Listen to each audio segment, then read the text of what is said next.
Now moving on, let me draw the free body diagram of this figure. So we have Fs above, Fg below, and we can write now the equations of motions for it.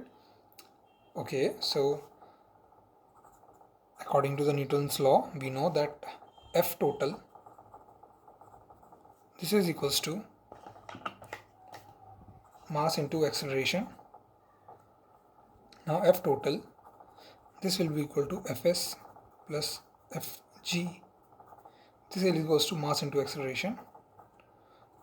Acceleration will be equal to Fs plus Fg whole divided by m. Right, now Fs is equals to minus k y naught. Fs is equals to k y naught minus y in y cap, which is in plus, and then Fg will be just minus mg y cap, and F total, this will be equal to this. So the acceleration would also be in the y cap direction. This means that acceleration, which is equals to y double dot in y cap direction, this will be equal to k y naught minus y minus mg y cap, and this is whole divided by m.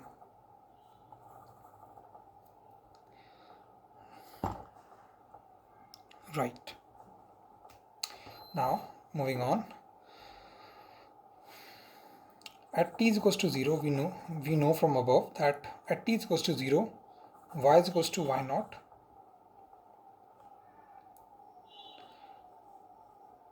y of t is equals to y naught, and y double dot, that means the acceleration at t is equals to 0 is 0. This implies,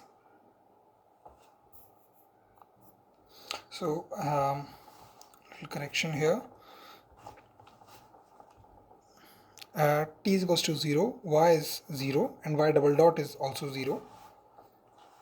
This would mean that at t is equals to 0, we have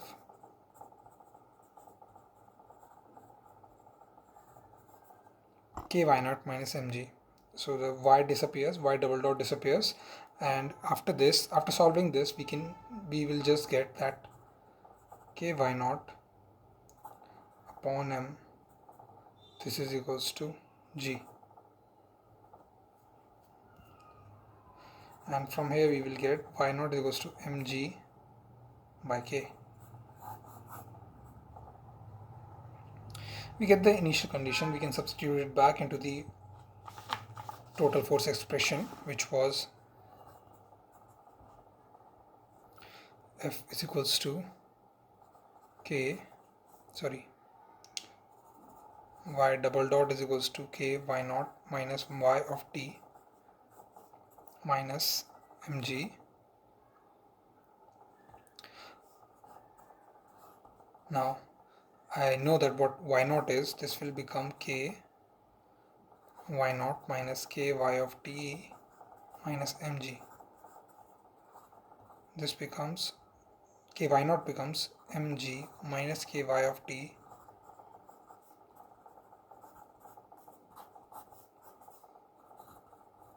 so y dot finally becomes minus k y t.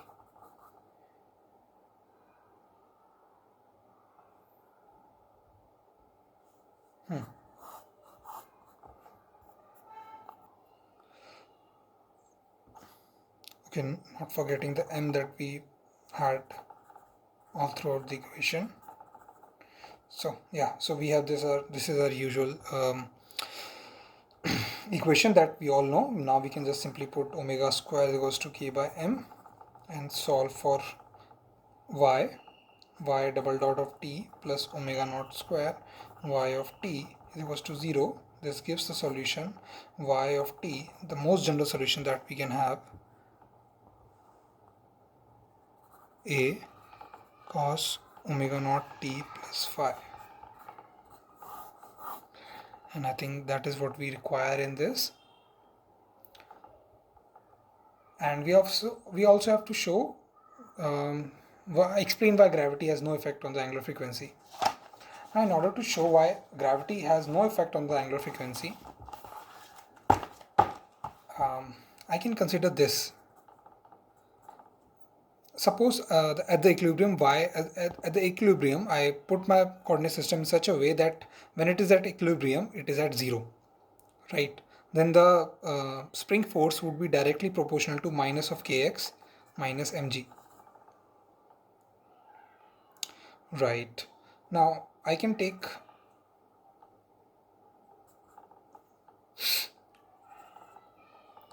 minus k outside, and the rest would remain be the other, then the term that would remain is, and this is mx double dot minus kx plus mg by k. Now I can just simply do a variable substitution, x plus mg by k. This is equals to u. If this is u, then dx will be, x dot will be, and as this is a constant quantity, this will become 0, u dot, x double dot will become u double dot. So this equation could be rewritten as with mu double dot is equals to minus ku, which is again our simple harmonic motion equation. So because of this variable, because of this thing, we can the gravity, because of this the gravity has no effect on the angular frequency. Now moving on to the next question. Now the second question asks for basically a lot of manipulation, mathematical manipulation of complex numbers, and there are two paths to it. One is in this form and other one is in this form. So what I'll do, I'll just pick out of the three any one and I'll solve it completely. So for each equation we have to find the position, the velocity, the acceleration, all in the format of either in this form. And then for the second part we have to take each and find the position, velocity and acceleration in the exponential form. So I'll just take one of the examples of each type.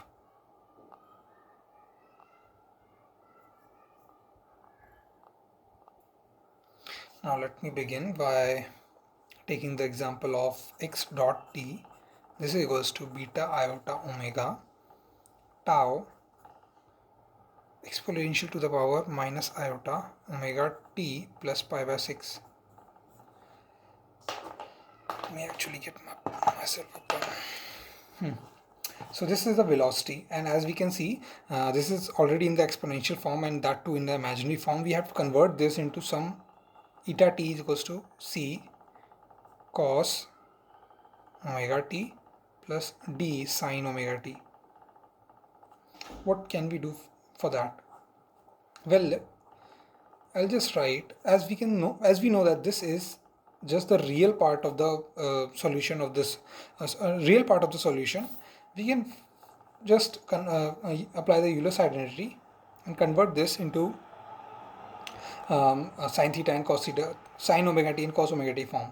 So beta iota omega tau, this will become cos omega tau t plus pi by 6 minus iota sine omega t plus pi by 6. Now using the identity cos a plus b and sine a plus b, we will get b iota omega tau cos omega t plus 6 will become cos omega t cos pi by 6 minus sine omega t sine pi by 6. This will be minus iota sine omega t cos pi by 6 minus iota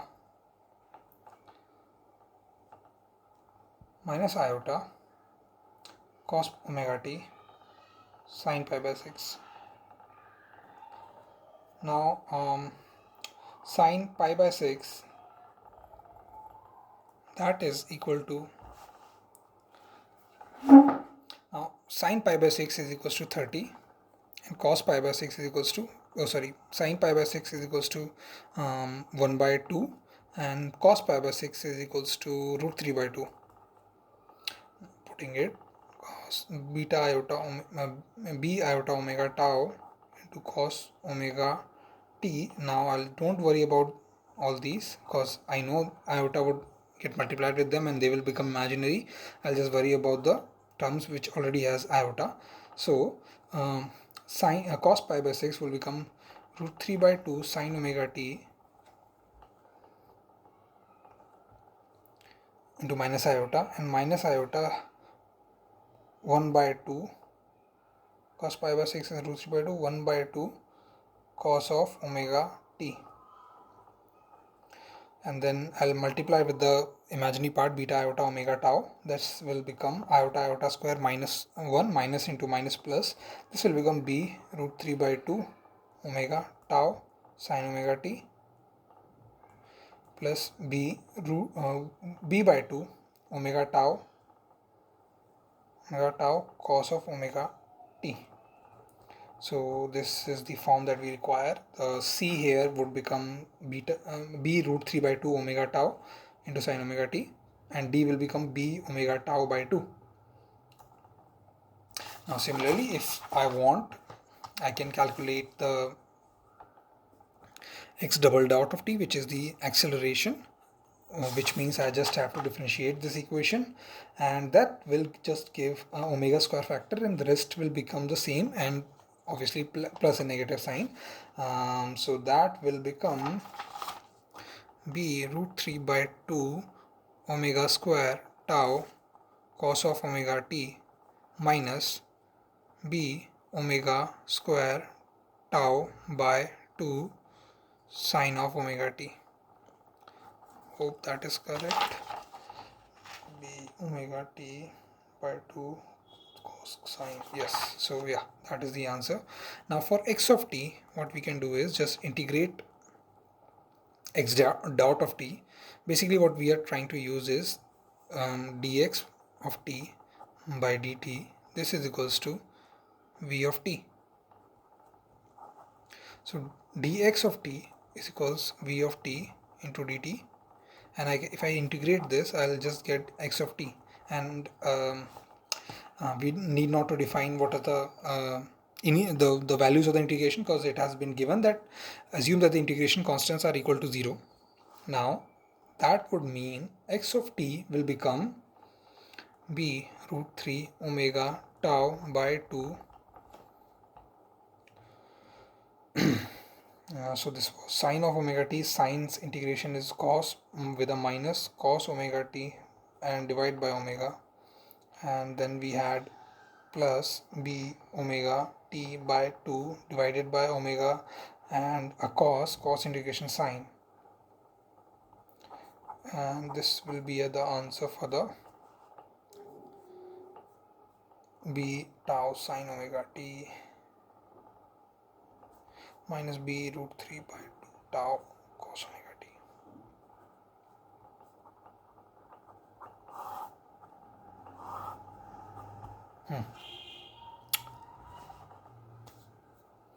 And similarly you can do all of those.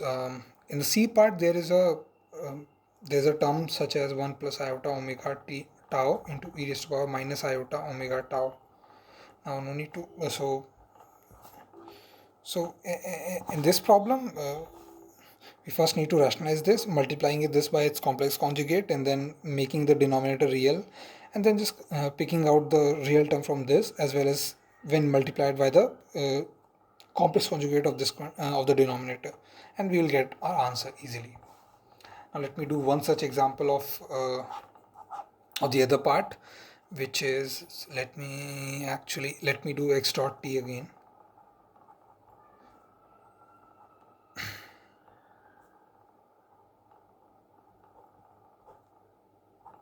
Now in order to solve this, we will use the formula that sine of x is equals to e raised to power iota x minus e raised to power minus iota x divided by 2 iota. And this just comes from the Euler identity. You can easily prove that. So we will have minus gamma e raised to power iota omega t plus pi by 3 minus e minus iota omega t plus pi by 3 whole divided by 2 iota, and all in brackets. Now I'll just send the iota upstairs, and this will become iota gamma by 2 e raised to power iota omega t plus pi by 3, and this will become minus iota gamma by 2 e raised to power minus iota omega t plus pi by 3. And all of this is equals to, as the earlier representation was in x of t, which was real, now this will become z of t, which is the imaginary solution. Now in the theory of simple harmonic motion solutions, if you are taking the help of the complex plane, then the solution that you will have would be just one single solution. That single solution, along with its complex conjugate, we can recreate the real solution by the simple position of just z1 plus z star 2 whole divided by 2. So that will give you the real solution. Now if you think about it, this here and this are both complex conjugate of each other. So this means that any one of the solution would also be the solution of our original equation, whatever it may be. That means that I can easily write that z of t, z1 of t minus iota gamma by 2 e raised to power minus iota omega t plus pi by 3. Now we can say that this is also a solution of the simple harmonic motion equation, which were the original equation. So I chose negative because in the question it showed that I need to show this in the form of e raised to power minus iota omega t plus phi. Now how to proceed further? In the question it is also mentioned that the constant or the amplitude, it must be real quantity, and this is not. Now how do we so how to proceed from here? Well, we'll just use a simple fact that any complex number alpha plus iota beta could be written as r e raised to power iota theta, where r is equals to root over alpha square plus beta square, and theta is tan inverse beta by alpha, sorry, alpha by beta, no, beta by alpha, sorry, beta by alpha. So as you can see here, we have root over alpha square. So alpha, I am assuming this is to be 0, into beta square, which is gamma square by 4. So again this will be gamma by 2, and tan theta, this will be equal to, so our y quantity, which is gamma by 2 divided by 0, which is infinity, and tan theta is infinity at theta is equals to pi by 2. This implies minus iota gamma by 2 e raised to power minus iota omega t plus pi by 3. This is equals to gamma by 2 e raised to power minus iota omega t plus pi by 3, and the gamma by the gamma is also negative gamma by 2, so it will reach minus infinity, and theta will be minus pi by 2. Now e raised to power minus I pi by 2. Now adding all of this, we will get the answer gamma by 2 e minus iota omega t plus pi by 3 plus pi by 2 will give 6, 5 pi by 6, and this is our answer. And similarly you can solve for each and every one of those. You just have to remember few basic principle of simple harmonic motion solutions, and how in complex plane solution is actually just one single solution and its complex conjugate. Now let's move on to some better problems, which is problem 1.3, in which it is given that we have a spring mass system K 2K, and I guess the question says that to ignore the gravity part, I have to calculate the angular frequency of this, right? Well, let me start usually by assigning the coordinate system. I will assign the coordinate system to be here, where this is my 0, 0 point, and this side is x cap positive, and this is the minus x cap direction. When this is at equilibrium, I would say when the forces balances each other. So we have Fs1 and Fs2, spring force 1 and spring force 2. I can write the F total, which will be equal to Fs2 plus Fs1, right? Moving on, this will be equal to mass into acceleration, which will be m into x double dot. This is equals to minus kx minus 2kx. X double dot will be equal to minus 3kx by m. Now, looking at this equation, we know what omega is.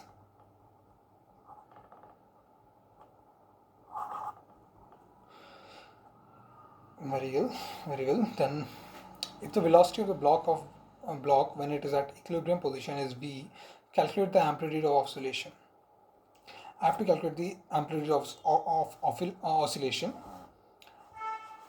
Okay, we can do this in two ways. I can either write the energy conservation principle and express v from there, but I can also just solve this equation. Once I have the equation of motion, let's just try and solve this, and we will get an answer which will be x of t. This will be equal to a of cos of omega naught t plus phi. Now, where to get the phi and rest of the quantities? For that, we need to go to the initial conditions, and for initial condition, I would consider x is equals to 0 for t is equals to 0. If that is true, then our phi would immediately become 0.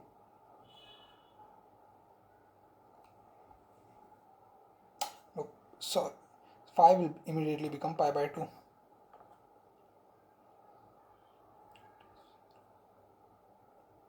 So we got a phi. Now it is saying that now x of dot of t will be a omega naught sine omega naught t plus phi, which has already been pi by 2 that we have calculated. And yes, now so this will be our x dot of t. Now equilibrium position was at 0, so so at t is equals to 0, x dot of 0 is equals to v. This is equals to a omega naught, because and sine pi by 2 is 1. Amplitude will be v upon omega naught, and omega naught was root over 3k by m. That this will be v into root over m over 3k amplitude. Okay, so let's begin this third part, which is write an expression for the position of the mass as a real function xt with the initial condition from b. So again, that is simple. X of t a, which is v root over m upon 3k, and sine of root over 3k by m t plus pi by 2. This is a solution in terms of a real function, which is x of t. The last part of this question deals with, you have to convert this into a complex function z of t. Well, let's do that as well. It is just as simple as the above one. This is okay, so I'll just do this now. So this is also a correct answer. I just use the property sine pi by 2 plus x is cos pi by 2. That's all. Sine pi by 2 plus होता है sine pi by 2 plus x. Okay, this is sine pi by 2 1 cos x plus cos pi by 2 0 into sine a cos b cos a cos pi by 2. Yep, cos pi by 2 0. So yeah, cos x. Yeah, it is correct.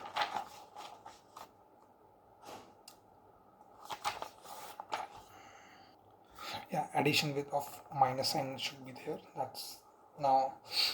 So yeah, this is our solution x of t. Now I have to represent this solution in terms of a complex function. I'll just do the simple routine which I followed in the previous part. Just used sine of x is equals to e raised to power iota x plus e raised to power minus iota x, or e minus upon 2 iota.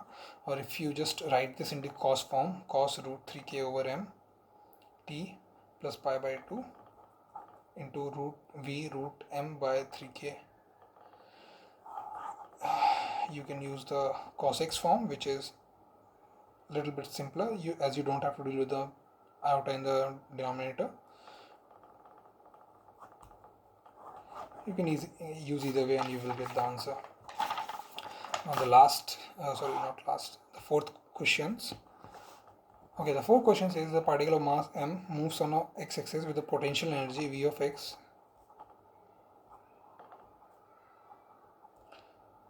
Now this question, I think there's a little bit of misprint. I think they forgot to put a bracket here, otherwise the dimensions just don't make sense.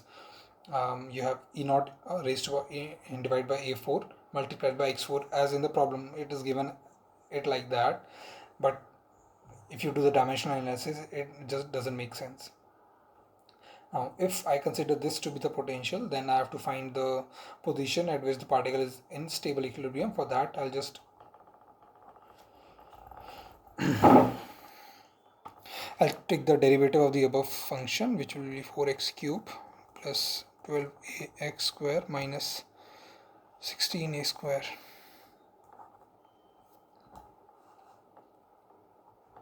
16a square x, right, and I have to set it to 0. And now this is a constant, this can't be 0, that means this must be 0. This will give you 4x square plus 12ax minus 16a square equals to 0. Now one solution that you already found is x is equals to 0. The other two solution would come by solving this quadratic equation. This quadratic equation comes out to be, I can reduce it even further, x square plus 3ax minus 4a square is equals to 0, and this will give me minus 3a plus minus root over b square 9 4 5. So minus 3a plus minus 5a whole divided by 2, and this is minus 3 plus 5, that is 2. So x is equals to a would be one solution, and 5 3 8 minus 8 minus 8 minus 4 minus 4a is the another solution. So x is equals to 0, 4a minus 4a and a are the solution of this quadratic equation, and these are the points where we will get our local minima or maxima. So to find a stable equilibrium, so as they have asked for stable equilibrium, we will have to substitute it back. We will have to take the second derivative and substitute back the equilibrium points in it and see at what points the second derivative is positive. So let's take the second derivative. That will be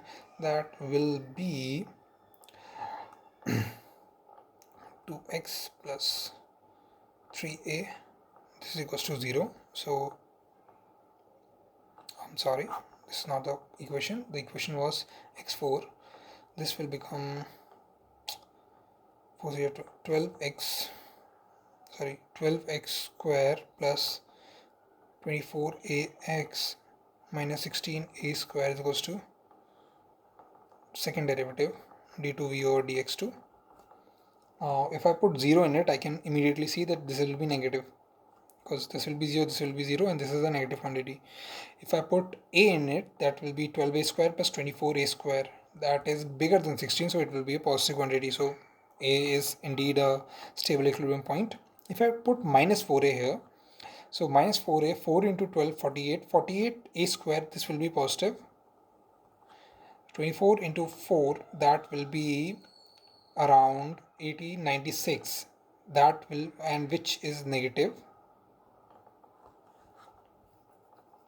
96 a square, 24 into 4, okay, so this is into 16, so into 4 again, and minus 16, yeah, this will also be positive. So 48 into 4, that will be 192, I guess. Yeah, 4 is 32. Yeah, 192.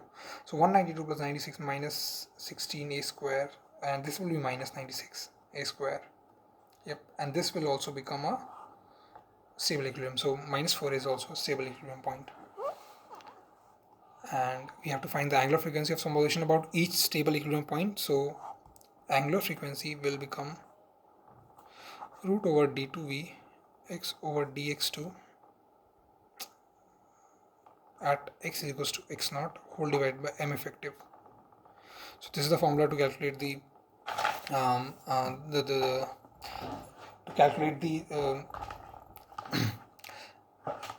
angular frequency of small oscillation. So the second derivative at the equilibrium, the value of it becomes the k, the spring constant, equivalent of spring constant. So we have already calculated everything, so we just plug in, divide by m, and you'll get the answer. Now, what do you mean by small oscillation? Be quantitative. So that is a very subjective question. So I guess attempt it on your own risk.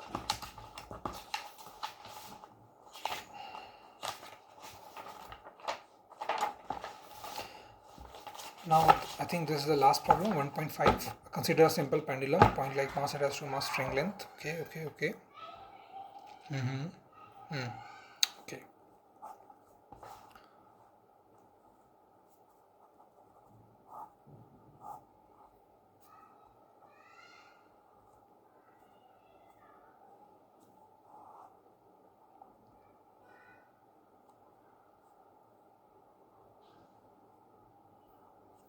Okay, so we have given a simple pendulum of length L, mass M. I am considering this at time t. We have mg downwards. We need to parameterize the motion of the pendulum in terms of the angle theta, its deviation from the vertical. Find the exact equations of motion for the pendulum as a function of theta. So what we have to do, we have to use torque is equals to I alpha to find the equation of the motion. To write torque, so first of all, I is straight from here is ml square. To write torque, we need R cross F. Right now, R cross F is only viable. R cross F. So what F should we take here? If you look in the figure, if I draw that out, this angle is theta, then this angle is theta. That means this will be Fg cos theta and this will be Fg sin theta. So which force will give you the torque? Not the r cap direction one, but this one, the tangential one, would give you the torque. So L cross Fg sin theta, this will become Lmg sin theta, and as I have taken theta to be the positive direction, this will become negative. I have taken the anti-clockwise direction to be the positive, so this will be negative. This means that minus mgl sin theta, which is the torque, this will be equal to ml square theta double dot. So mml theta double dot, this equals to minus g over l sin theta. This is a parameterized equation of motions. I can now just do a small approximation theta and solve for the theta, and omega naught square is root g by l. Sorry, omega naught is g by l. Let's see what the second part is. Assume that the angle theta is small and find the approximate simple harmonic equations of motion. So we just did theta double dot plus omega naught square theta is equals to 0, where omega naught is equals to g root over g by l. Justify approximation, find the range of theta that the pendulum can be constructed. So we have to justify what we have just taken. So I have taken sin theta to be theta when theta is very, very small. So how do I justify it? Let me do a geometrical proof of this.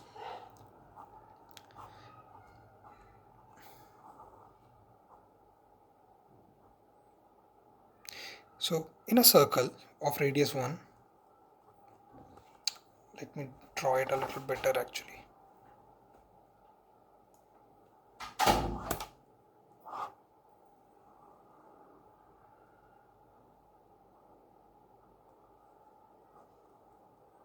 So in a circle of radius 1, and if this is theta, then this height will be sine theta,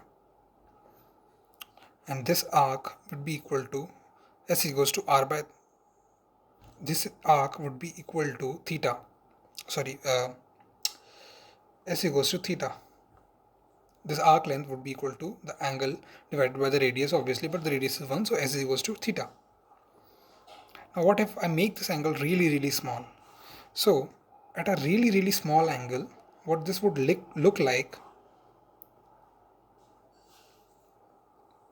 and I'm zooming into this angle,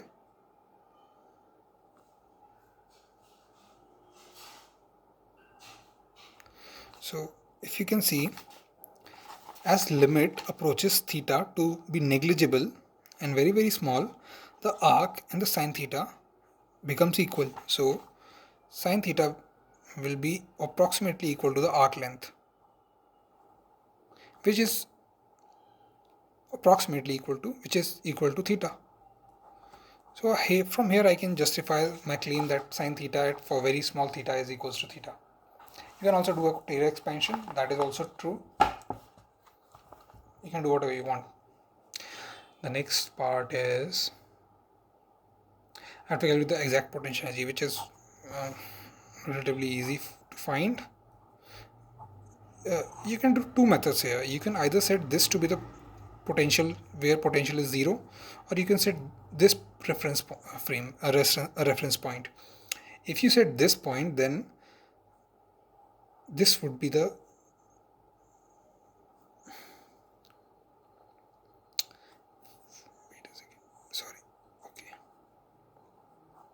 okay, yeah, so this was the length of the pendulum. So complete length down here, this will be our Vx 0.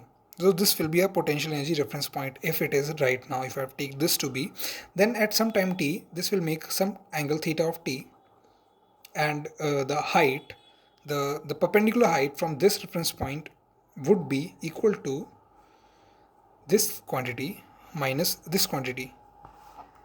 So if I subtract L, this quantity, I will get this height, which is the height at which the ball has moved up, perpendicularly speaking.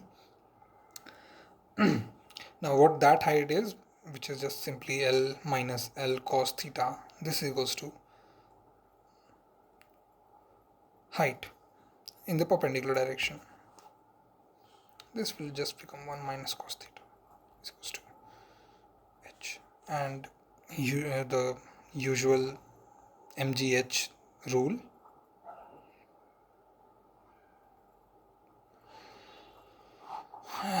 This gives a potential. You can also set the reference point at here. In that case, if this is 0, then the whole negative energy, that whatever we calculate from here, would be in the negative direction. So that will comes out to be L cos theta minus. So both are correct. You can use either one. Just remember about the negative sign. Well, then we have to show that the Taylor expansion leads to the same result in part B. I think you can choose either one. Let me choose this part. This will be V of x is equals to minus L cos theta. Right. So f of x is minus dv dx.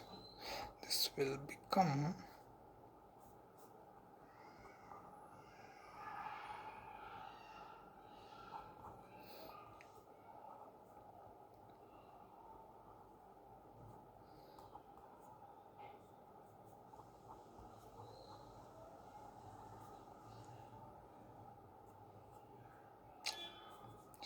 mg.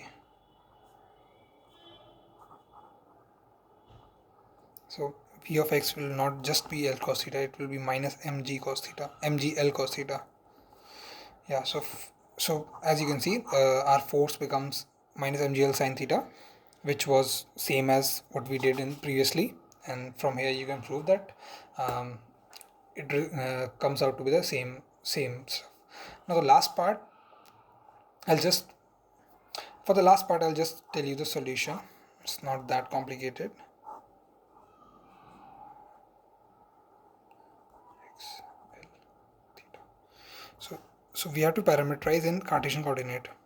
If we have to parameterize in the Cartesian coordinate, we have to look at the motion. By setting this equal to 0, we see that the x coordinate goes from here to some maximum position and then comes back, and then go back here and comes back.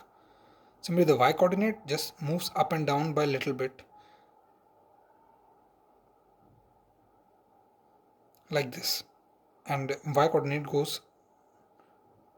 does this kind of motion. So the corrective motion is this periodic motion that we perform. So how do we find the equation of motion in Cartesian coordinate? Well, we see that the sine of theta x over root over L square minus x square. So theta is equals to sine inverse. Now just calculate theta double dot and theta dot, substitute it into the main equation that we found, which was theta double dot is equals to minus g over L, or L over g, whatever it was, theta of t. You will get an equation of motion. We can solve it and you will get the answers. Next,